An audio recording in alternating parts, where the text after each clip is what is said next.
Allora, il progetto Curacari in rete è stato finanziato dalla Regione Friuli Venezia Giulia ed ha coinvolto tutte le associazioni che sul territorio si occupano di Alzheimer e sostegno ai caregiver di persone con demenza. È stato un progetto che si è articolato dall'estate scorsa, sostanzialmente abbiamo cominciato una rilevazione dei bisogni dei caregiver, proprio per capire quali necessità si trovano le famiglie che hanno una persona con demenza in casa. E la rilevazione dei bisogni poi ci ha permesso di capire, di cominciare a capire, perché è una fase iniziale, di cominciare a capire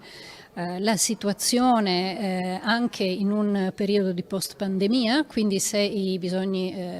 sono rimasti gli stessi, come sono cambiati, eccetera, eccetera. Abbiamo scoperto che rimane comunque molto importante il bisogno di formazione, di informazione anche sui diversi servizi che ci sono a cui è possibile accedere.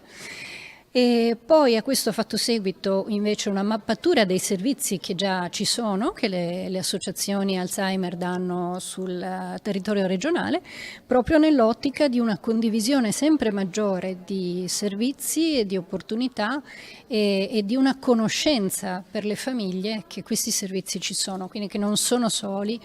che in qualche modo, con tutti i limiti delle situazioni, però che ci siamo e che vogliamo fare insieme questo percorso.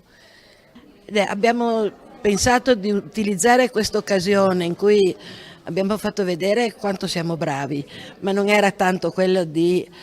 fare una vetrina delle nostre capacità, quanto di utilizzare questa occasione sia per sottolineare l'importanza di questi progetti, di questi bandi, dei finanziamenti della Regione per farlo, ma anche per sottolineare e chiedere alla Regione dell'importanza di un progetto generale in cui inserire questi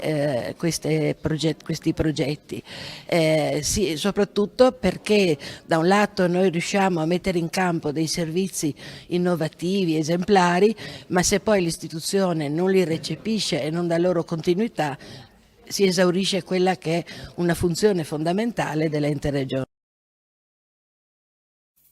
Vuoi assaggiare una birra dove al suo interno scopri la specialità tipica friulana? Lumi Beer, il prodotto ricavato in 20 ettari di terreno coltivato orzodistico, biodiversità, performance ambientale. Lumi Beer nelle sue 5 versioni disponibili, 4 per consumo veloce e dissetante e la versione Magnum per intenditori. Lumi Beer si abbina a qualsiasi palato. Lumi Beer è un prodotto esclusivo Azienda Agricola Pancera, il buon seme, i buoni frutti.